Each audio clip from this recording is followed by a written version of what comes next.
कि अब चुनाव का जैसे जैसे समय नजदीक आ रहा है, सारे गुट अपने अपने राजनीतिक शस्त्र में व्यस्त है।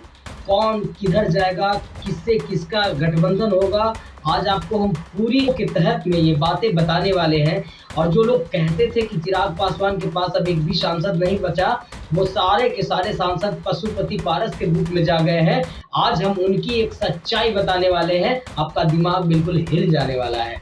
तो नमस्कार, मेरा नाम है मनीष कुमार, आप देखना शुरू कर दिए हैं ए टू जेड मंच। नए हैं तो सब्सक्राइब कर लीजिएगा। चिराग पासवान के घर पे जाते हैं वीणा देवी का लड़का जिनका नाम है शुभम सिंह, और जा करके चिराग पासवान से मुलाकात करते हैं। होगा नवमी का, और इस नवमी के शुभ अवसर पे उनके घर में पूजा पाठ का कार्यक्रम रहता है। चिराग पासवान उसी ड्रेस में आप देख सकते हैं उनको। इस लुक में वाकिफ में काफी खतरनाक दिख रहे हैं वो। और इसी जगह पे जा करके वीणा देवी जो सांसद है वैशाली जिला से, उनका बेटा शुभम सिंह चिराग पासवान से एक मुलाकात करते हैं। अब मुलाकात करके वो जाएंगे कहाँ, इधर न्यूज बनना शुरू हो जाता है कि पारस गुट में जो वीणा देवी सांसद टूट करके गई थी, अब संभावना ये जताया जा रहा है कि वीणा देवी जल्द से जल्द चिराग पासवान के अंदर में आने वाली है।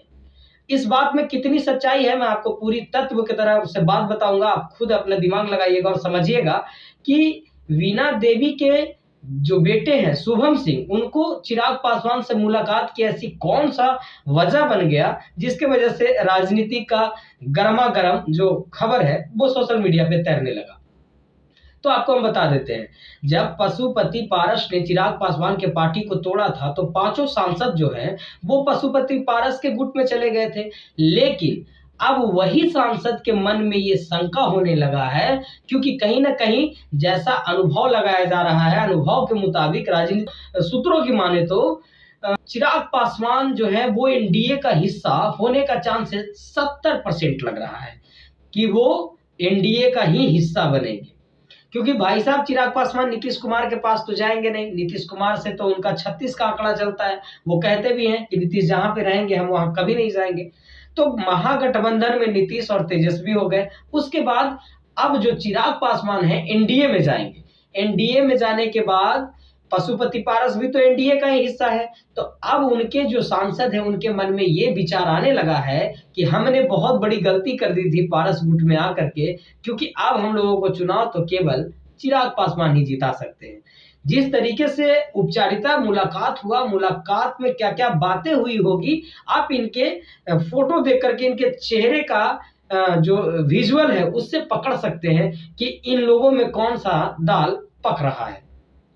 तो फिलहाल वीणा देवी का तो पक्का हो गया कि वीणा देवी अब चिराग पासवान के गुट में शामिल होने वाले हैं। बाकी के बच गए 4, जिसमें से पशुपति पारस को निकाल दीजिए। बाकी जो बचे सांसद अब वो भी धीरे धीरे चिराग पासवान का दामन थाम लेंगे, क्योंकि जिस तरीके से पशुपति पारस को अलग हटने के बाद चिराग पासवान का कद बिहार में बढ़ा है, सभी राजनीतिक दल ये बात मानते हैं कि चिराग पासवान और पशुपति पारस में यदि टक्कर करवा दिया जाए तो चिराग पासवान के सामने पशुपति पारस कहीं भी टिकेंगे नहीं, कहीं भी नहीं टिकेंगे। बता दिया। अगर हमारे चैनल पर नए हैं तो सब्सक्राइब जरूर कर लीजिएगा। इसी तरीके का खबर पाने के लिए बेल आइकन को जरूर दबा दीजिएगा।